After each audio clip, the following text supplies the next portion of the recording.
इसके पहले के लेक्चर में हमने आप लोग को बताया था scope of the international marketing. Point हम एक बार फिर से आपको रिपीट कर दे रहे हैं। डायरेक्ट एक्सपोर्ट ऑफ गुड्स और सर्विसेज इन फॉरेन कंट्री, ये हाँ, तो ये आसान सा पॉइंट है। आप लोग चाहें तो समझ के, मतलब ये कि सीधे जो है आप ये प्रोडक्ट और सेवाओं को जो है फॉरेन कंट्री में भी एक्सपोर्ट कर सकते हैं। फिर जैसे हम बात करते हैं, अगर यहाँ अगर हम इच्छा लेकर जैसे हम बात करते हैं सर्विसेज की, सर्विसेज को हम किस तरह एक्सपोर्ट करते हैं ये आप समझ लीजिए। जैसे कोई डॉक्टर हुए, इंजीनियर हुए या MBA के क्वालिफाइड लोग होते हैं, हाँ, इनको क्या करती है, या गवर्नमेंट जो है, जो आपके ऐसे जो आपके गल्फ़ कंट्री हैं, खासकर जो ईरान हुए, इराक हुए, ये सब कंट्री जो होती हैं क्या करते हैं कि बाहर से जो है एक्सपर्ट मंगवाते हैं, क्योंकि उनके यहाँ पे देखिए एक्सपर्ट की कमी होती है।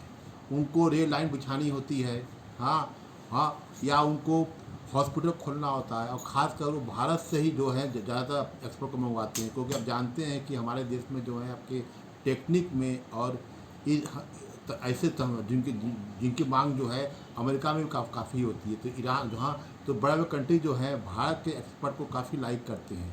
तो एक्सपर्ट के रूप में डॉक्टर भी जा सकते हैं, इंजीनियर भी जा सकते हैं। ये लोग क्या करते हैं, रेल लाइन अगर बिछाना हो तो वहाँ पे एक्सपर्ट गए ईरान में, किस जगह बनाना है, अपना आइडिया दे दिया, एक पूरा प्रोजेक्ट में काम पे लग गए। 3 साल का प्रोजेक्ट है। तो इस तरह जो है, तो आपको पहला पॉइंट जो हमने अभी बताया, डायरेक्ट एक्सपोर्ट ऑफ गुड्स और services into foreign country. दूसरा है ओपनिंग सब्सिडियरी अब्रॉड। फिर नेक्स्ट है निगोशिएटिंग लाइसेंसिंग फ्रेंचाइजिंग अरेंजमेंट। फिर नेक्स्ट आपका है इस्टेब्लिशिंग जॉइंट वेंचर। फिर अगेन आपका ऑफरिंग कंसल्टेंसी सर्विसेज। इसी तरह हमने फिर एक पॉइंट और था अडॉप्टिंग फॉरेन एजेंट। ये सारा जो है इसको के सारे पॉइंट को हमने अच्छे से जो है अपने प्रीवियस के लेक्चर में आपको समझा दिया था। हाँ, जो आज हमारा जो लेक्चर हम शुरू करने जा रहे हैं वो अच्छे समझिएगा। वो हमारा जो मेन पॉइंट है, ये देखिए सारा जो है आपका जो है ये फर्स्ट यूनिट में ही है। ये अगर आप सिलेबस उठा के चेक करेंगी तो सिलेबस में ये साइलेंट है। उसमें केवल आपको सब नेचर दिया हुआ है, आपका डिफिनेशन दिया हुआ है, सिमिलरिटी दिया हुआ है, लेकिन ये सब भी जो है पूछता है। तो आज हम जो बात कर रहे हैं वो आपका पॉइंट हमारा है कंपोनेंट्स ऑफ इंटरनेशनल बिजनेस। को समझिए, international business includes various kind of activities, some of which are. अब क्या क्या कंपोनेंट्स हैं, हाँ, उसमें आपका पहला है ट्रेडिंग। ट्रेडिंग में क्या है, को ध्यान से सुनिए। Some business houses undertake only trading business in international market. They purchase the goods from local market and export them to foreign country, or imports goods from abroad and sell them in local market. बिल्कुल सही कहा आपने कि जो कुछ आपके business house होते हैं या जो बड़े बड़े इंडस्ट्रिस्ट होते हैं, वो क्या करते हैं कि वो केवल ट्रेडिंग का ही काम करते हैं। वो लोकल मार्केट से गुड्स खरीद लेते हैं और बाहर एक्सपोर्ट खरीद लेते हैं। वो जो बाहर जो है वो एक्सपोर्ट कर देते हैं। ये सामान ये या गुड्स का ऑर्डर कर देते हैं। जैसे हम बात करते हैं गारमेंट की बात करते हैं, लेदर की बात करते हैं। लेदर में जहाँ पे नाम सुना हो, जो बड़ी बड़ी शू कंपनियाँ होती हैं जो क्या करती हैं, बाटा वगैरह क्या करती हैं, आपने नाम आगरा का नाम सुना होगा। तो आगरा वगैरह से ये वहाँ पे इस समय जो वहाँ पे जो आगरा में जो है, आगरा हुआ या कानपुर हुआ, जो यहाँ पे लेजर मार्केट का बिजनेस जो है बहुत ज़्यादा ही चारों तरफ फैला हुआ है। तो उस जगह पे ये अपना ये मॉल का अपने गुड्स का ऑर्डर करती हैं, और वहाँ पे क्या करती हैं, वहीं से बनवा के जो है सीधे जो है बाहर जहाँ उनको एक्सपोर्ट करना होता है आपका किसी कंट्री में, वहाँ वो एक्सपोर्ट कर देती हैं। क्या तो ये लेकिन सिंपल समझिए कि वो प्रोडक्शन का लोकल ही होता है। लोकल वो प्रोडक्शन करा के वो बाहर वो एक्सपोर्ट कर देती है। ये पहला आपका ट्रेडिंग हो गया। ये बहुत से आते हैं जैसे हम। फिर नेक्स्ट आपका देखिए मैन्युफैक्चरर एक्सपोर्टर। कुछ ऐसे एक्सपोर्टर होते हैं जो केवल मैन्युफैक्चर का ही काम करते हैं। तो सुनिए, सच firms themselves manufacture the goods and sell in the foreign market. For example, they are manufacturers of two-wheelers and three-wheelers auto in India, like Bajaj, who are manufacturing and exporting their product in foreign country. ये कुछ इसे बात करते हैं कि कुछ ऐसे जो आपके मैन्युफैक्चर होते हैं, मैन्युफैक्चरर जो होते हैं जो सीधे एक्सपोर्ट करते हैं। जैसे बात करते हैं, जैसे आपने नाम में सुना, आपने टू व्हीलर का हुआ, हाँ, या 3 व्हीलर का हुआ। हाँ, इस समय आप देख रहे हो कि बाइक की बात करते हैं या साइकिल वगैरह की बात करते हैं या आपकी कार वगैरह की बात करते हैं, तो ये लोग क्या कहें, हाँ, ये तो क्या करते हैं कि ये जो सीधे जो है आपका हीरो होंडा का आपने नाम सुना होगा, बजाज का आपने नाम सुना होगा, ये लोग सीधे जो है अब ये अपने ये बाइक 2 व्हीलर को सीधे जो है विदेशी फॉरेन कंट्री में ये अपने गुड्स को एक्सपोर्ट कर देते हैं। फिर नेक्स्ट आपका है सोर्सिंग एंड एक्सपोर्टिंग। ये क्या होता है? They are firms which do not manufacture और product the goods themselves, they procure them from local manufacturer or produce and sell them in foreign or home market, many a times under their own brand name. For example, many firm आपका India gate, आपका ये बासमती चावल, हाँ, तमाम तरह के जो, हाँ, इस देखिए ये लोग क्या करते हैं कि सोर्सिंग एंड एक्सपोर्टिंग, ये लोग, हाँ, ये लोग केवल ब्रांड का नाम यूज़ करते हैं।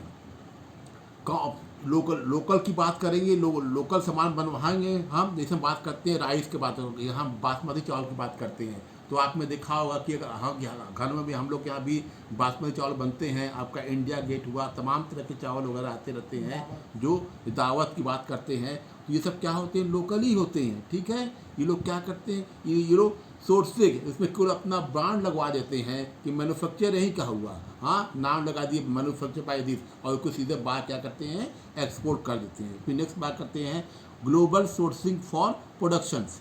दे are many firms which procure their raw materials and intermediaries need for manufacturing from different countries for world.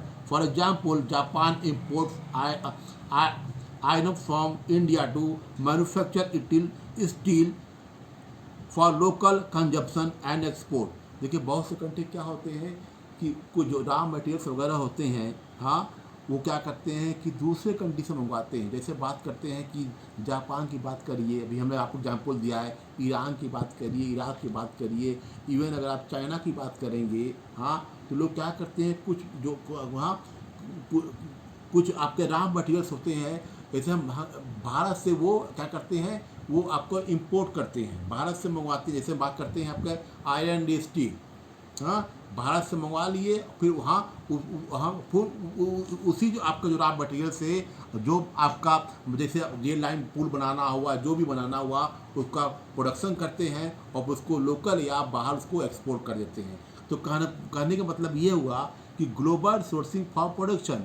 तो इसमें जो बड़ी बड़ी कंट्रियाँ होती हैं, जो रॉ मटेरियल्स होते हैं, जो उनके यहाँ दिक्कतें आती हैं, हाँ, वो क्या करते हैं, दूसरे कंट्री से मंगवा के, हाँ, अपने यहाँ उसको आपका उसको फिलअप करके फिर प्रोडक्ट के रूप में वो एक्सपोर्ट कर देते हैं।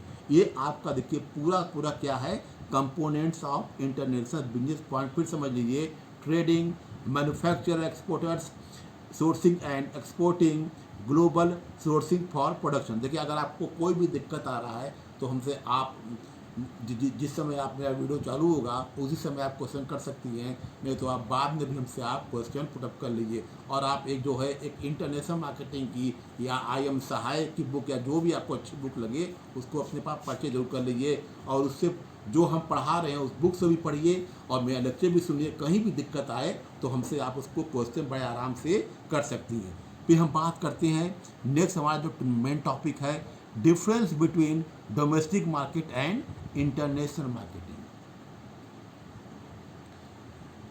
घरेलू मार्केटिंग और विद, हाँ, मल्टीनेशनल मार्केटिंग या इंटरनेशनल मार्केटिंग में क्या अंतर है? ये देखिए, ये क्वेश्चन जो है लगभग हर साल पूछा जाता है कि दोनों में क्या अंतर होता है।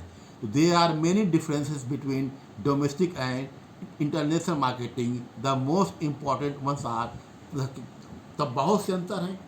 कुछ पॉइंट देखिए, कोई ये फिर भी रिपीट कर रहे हैं क्योंकि ये कोई ज़रूरी नहीं है कि बुक के पॉइंट से आप लिखिए।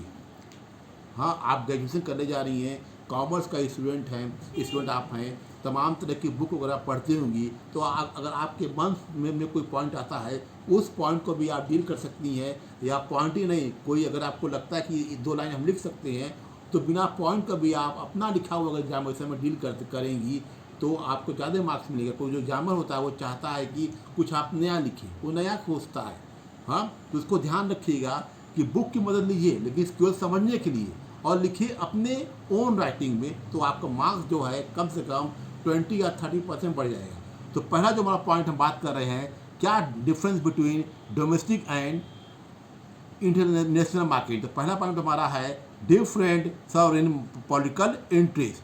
हाँ देखिए, तो ये जो कि क्या क्या ये जो पहला हमारा पॉइंट है कि डिफरेंट सॉवरेन फॉरेन ये पॉलिटिकल एंटिटी को समझिए।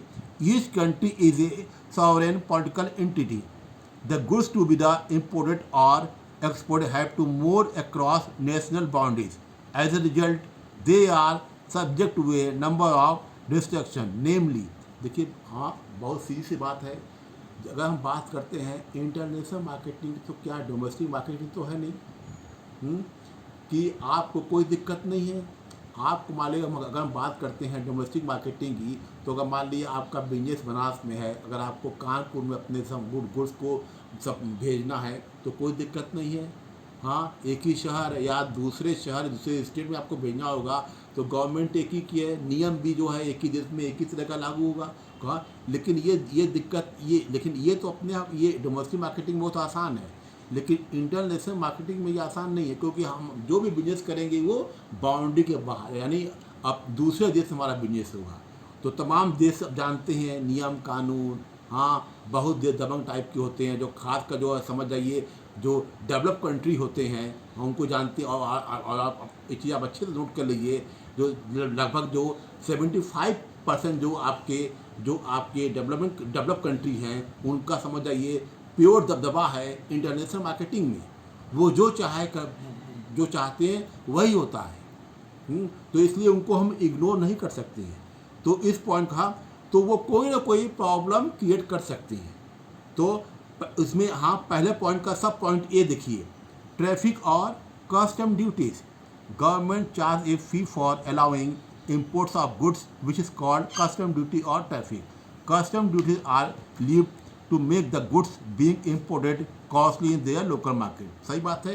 वो कस्टम ड्यूटी और टैरिफ ड्यूटी के नाम पे एक आपके प्रॉब्लम क्रिएट कर सकते हैं। ठीक है, आप मंगाइए हमारे देश, आप भेजिए अपना सामान हमारे देश में, लेकिन हम इस नाम का चार्ज करेंगे, इतना हमको चार्ज करना पड़ेगा कस्टम ड्यूटी के नाम पे, इतना हम चार्ज लेंगे आपसे, तो उसमें आपको देना ही पड़ेगा, आपकी मजबूरी है। फिर बी क्या है, ये quantitative restrictions. Quantitative restrictions are impose to allow import of a particular commodity in a limited quantity only. This is done to protect the domestic industry. देखिए कब बहुत से देश ऐसे क्या करते हैं कि एक लिमिट बना देंगे कि इससे ज़्यादा जो है आपको क्वांटिटी जो है उस प्रोडक्ट हमारे देश में नहीं भेजना है। वो चाहते हैं जो उनका डोमेस्टिक मार्केट है वो सेफ रहे, क्योंकि उनको अच्छे से जान रहे हैं कि आप डेवलप कंट्री हैं, हाँ कि आपका गुड्स हमारे देश में आएगा तो हो सकता है पब्लिक उसी को लाइक करे। तो जो हमारे लोकल जो आपके बिजनेसमैन हैं, हाँ उनको दिक्कत हो जाए, उनको नुकसान होगा। तो इसे क्या करते हैं कि ठीक है लिमिट मात्रा में अपने गुड्स को, अपने उत्पाद को हमारे देश में भेजिए। ये फिर नेक्स्ट आपका है exchange control. Under exchange control, the government of the country does not release foreign exchange to importers, with the result they are not able to import the goods. कभी कभी क्या होता है कि एक्सचेंज कंट्रोल के नाम पे भी वो परेशान करते हैं। हाँ कि जैसे बात करते जो आपके एशियन कंट्री हैं, हाँ खास कर देखा जाए नेपाल हुए, बांग्लादेश हुए, इवन अपने देश की बात करते हैं, तो वो चाहते क्या है कि जो बड़े बड़े कंट्री होते हैं कि उनके करेंसी बिजनेस डॉलर की बात करिए, अगर हम जब बात करेंगे यूरोपियन कंट्री में तो उनकी अलग से करेंसी होती है और जिसकी वैल्यू बहुत ज़्यादा होती है। हाँ हमारे रुपये की वैल्यू आप रोज़ ही पढ़ती रहती हैं, इतना कम हुआ, इतना कम हुआ, इतना गिर गया। तो कभी कहता हम, और नेपाल और पाकिस्तान की हालत तो और भी ख़राब होती है, तो और भी ख़राब है। तो ऐसी कंडीशन में क्या होता है कि एक्सचेंज कंट्रोल के नाम पे भी हमको परेशान किया जाता है। ठीक है, फिर नेक्स्ट आपका इसी में डी है लोकल टैक्सेस। अभी हम आपने बात किया रहा कस्टम ड्यूटी, यहाँ पे कुछ जैसे government can leave heavy local taxes to make the foreign goods control in comparison to domestic goods. For example VAT में be levied at the rate of 4% on domestic whiskey and at the rate of 10% on the import whiskey। ठीक है, VAT tax के नाम पे भी क्या किया जाता है, ये अलग से हमको इसको परेशानी करिए या प्रॉब्लम कहिए, लेकिन हमको तमाम तरह के जो टैक्स होते हैं वैट के नाम पे भी होता है। जैसे हम बात करते हैं आपके बियर की बात करते हैं, विस्की की बात करते हैं, जो बहुत ज़्यादा डिमांडेड है, इसको वैट के नाम पे भी डोमेस्टिक वहाँ 4% है। अगर बात करते हैं एक्सपोर्ट के नाम, इम्पोर्ट एक्सपोर्ट के वहाँ पे 10% नाम पे होते हैं। तो ये लोकल टैक्स के नाम पे जो है, हाँ, ये जो आप हम वहाँ अपना जो प्रोडक्शन हम बाहर भेज रहे हैं, हमको इस तरह के टैक्स भी देने पड़ सकते हैं। तो ये आपके पहले पॉइंट में आ रहे हैं, सारे पॉइंट आपके थे, traffic, quantity restrictions, exchange controls और लोकल टैक्सेस। हाँ, अब दूसरा जो हमारा मेन पॉइंट है, डिफरेंट लीगल सिस्टम। इसको समझिए, every country has its own law and legal system and them different from the country to country. देखिए, बिल्कुल सही बात है, हर देश के अपने अपने नियम और कानून होते हैं और वो अपने नियम कानून के अनुसार ही चलते हैं। हाँ, अब हमारे लिए वो अपने नियम कानून को कभी नहीं बदलेंगे। जो नियम कानून, हाँ कभी कहते हैं जो गवर्नमेंट क्या करती है, कुछ हमको एक्सपोर्ट करने के लिए, इंपोर्ट करने के लिए कुछ नियम कानून को रिस्ट्रिक्ट कर सकती है, लेकिन दूसरी कंट्री ऐसा नहीं करेगी। तो तमाम तरह के जो डिफरेंट लीगल सिस्टम होते हैं जिसको हमको फॉलो आपको करना पड़ता है। ये देखिए, अगर हम बात करते हैं डोमेस्टिक मार्केट में, तो आपका देखिए एक ही नियम कानून है, लेकिन हम अगर यहाँ पे बात करते हैं इंटरनेशनल मार्केटिंग में, तो जापान का अलग होगा लीगल सिस्टम, अमेरिका का अलग होगा, हमारे देश का अलग होगा, पाकिस्तान का अलग होगा। जितने भी आपके बाहरी कंट्री हैं उनका सबका अलग अलग सिस्टम होता है। एक बहुत बड़ा ये डोमेस्टिक और इंटरनेशनल मार्केट का डिफरेंस है, जिसको बोलते हैं डिफरेंट लीगल सिस्टम। फिर नेक्स्ट आपका है, दोनों में क्या अंतर में, डिफरेंट मॉनेटरी सिस्टम। बिल्कुल सही कहा है कि different monetary system international market का एक बहुत बड़ा ये पार्ट होता है।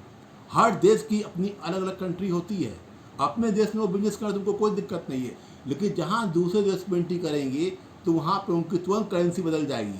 अगर मान लीजिए किसी बड़े देश का करेंगे तो वहाँ पर डॉलर में उनको पेमेंट करना पड़ता है, और किसी और कहीं अगर गल्फ कंट्री में आते हैं तो हो सकता है उनको आपको दिनार वगैरह में, या यूरोपियन कंट्री से बिजनेस करेंगे तो कोई और करेंसी नाम पे उनको पेमेंट करना पड़ेगा। तो ये आपका डिफरेंट मॉनेटरी सिस्टम होता है इंटरनेशनल मार्केटिंग में। लेकिन डोमेस्टिक मार्केटिंग में जो आपकी कंट्री है, करेंसी है, उसी में हम बिजनेस करते हैं। फिर नेक्स्ट बात करते हैं lower mobility of factor of production. The factor of production, that is labor and capital, are quite mobile within a country but less mobile between nations. However, with development of air transport, the mobility of labor has increased. Although there are wide restrictions because of development of international banking and international stock exchange, capital has also become more mobile. ठीक है, बिल्कुल सही कहा आपने। देखिए, lower mobility of factor of production. देखिए, बात करते हैं लेबर की बात करते हैं, रॉ मटेरियल की बात करते हैं। ये तो अपने देश में तो ठीक है, यहाँ पे कोई दिक्कत नहीं है, लेकिन अब विदेशों में बात करेंगे तो वहाँ तो लेबर तो ट्रांसफ़र होते नहीं हैं।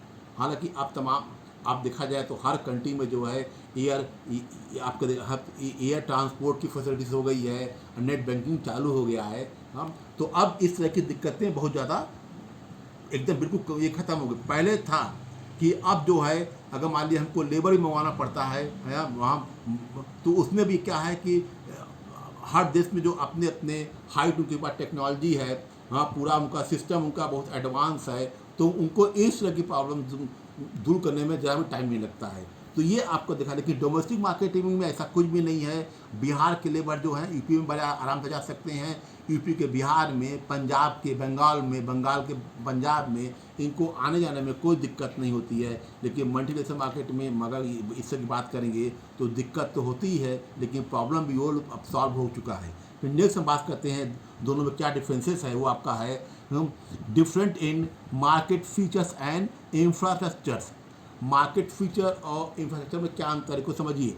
Every country has peculiar characteristics of their market as regards consumer preference, demand pattern, channel of distributions, methods of promotion। हाँ, सही बात करें, देखिए कि अलग अलग उनका मार्केट कंडीशन होता है कि पब्लिक की क्या डिमांड है, कितने परसेंट वहाँ पे लोग एजुकेटेड हैं, ठीक है, हाँ, उनका डिमांड पैटर्न क्या है, चैनल डिस्ट्रीब्यूशन क्या है, मेथड ऑफ प्रमोशन क्या है। तमाम जो है उनका मार्केट जो फीचर्स है और जो उनका इंफ्रास्ट्रक्चर है वो अलग टाइप के होते हैं। तो ये बिग आपका difference between international marketing and domestic marketing. फिर नेक्स्ट हमारा पॉइंट आपका है डिफरेंट इन कल्चर। बिल्कुल सही है, culture of one country different from others. The export has to understand and appreciate the culture of the country where he is exporting the goods. He has to mold his product and export marketing strategy according to the culture of the importing country. In domestic market, the culture does not differ very much. अगर domestic market की बात करते हैं तो culture क्या होता है, जो संस्कृत जो होता है बिल्कुल एक ही सा होता है। हाँ, कोई अंतर नहीं है। लैंग्वेज एक होती है, अगर मान ली लैंग्वेज थोड़ा डिफरेंट भी आता है तो कुछ देखिए हम बात करते हैं इंटरनेशनल मार्केटिंग में तो वहाँ कल्चर बिल्कुल डिफरेंट होता है। जैसे हम चाइना को ले लेते हैं, चाइना का कल्चर बिल्कुल अलग है। हाँ, तो आपने देखा होगा कि कभी कभी हम लोग क्या करते हैं, कल्चर प्रोग्राम करते हैं। उनके चाइना की टीम हमारे यहाँ आ रही है, हमारी टीम चाइना की जा रही है, यूएसए की टीम हमारे यहाँ आ रही, कल्चर प्रोग्राम करते रहते हैं। तो अपने वो कल्चर प्रोग्राम में अपनी संस्कृति को हमको बताते हैं कि हमारे यहाँ इस टाइप का चलन है, इस तरह का पहनावा है, इस तरह की बोली है। तो ये एक बिग डिफरेंस है आपका डोमेस्टिक और इंटरनेशनल मार्केटिंग में। नेक्स्ट हमारा पॉइंट है आपका डिफरेंस इन लैंग्वेज। बिल्कुल सही है, different languages are use in different countries and India exporter में है language problem when dealing with the businessman of China, Japan और रसिया। हाँ, बिल्कुल सही कहा कि एक बहुत मेजर प्रॉब्लम क्या है इंटरनेशनल मार्केटिंग में, लैंग्वेज की। अगर हम डील कर रहे हैं चाइना को, रसिया को, जापान को, आप कहा तो वहाँ की जानती है, वहाँ की जो लैंग्वेज है बिल्कुल अलग होती है। तो आपने देखा होगा कि एक मान ली कोई भी हम जो प्रोडक्ट मंगवाते हैं तो उस पर एक होता है कि उनकी भी लैंग्वेज होती है और साथ में एक इंग्लिश भी लैंग्वेज दे दिया जाता है, लेकिन हिंदी वगैरह कहीं नाम नहीं होता है।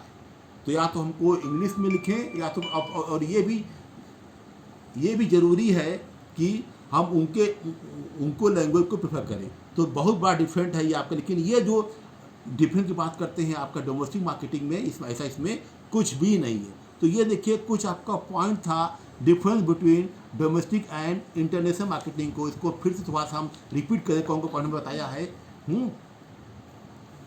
हाँ, कि आपका पहला वहाँ पॉइंट था different sovereign and foreign interest में। ये था ट्रैफिक और custom duties, quantity restrictions, exchange controls, local taxes. फिर इसमें मेन पॉइंट आ जाएगा different legal system, different monetary system, lower probability of factor of productions, फिर difference in market practice and infrastructure, फिर आपका है डिफरेंट इन कल्चर, फिर next आपका है डिफरेंट इन लैंग्वेज। ये आपका दोनों क्या डिफरेंट था आपका डोमेस्टिक और इंटरनेशनल मार्केटिंग में। अब देखिए डिफरेंट आपने देख लिया, अब हम देख रहे हैं दोनों में क्या सिमिलरिटीज़ है।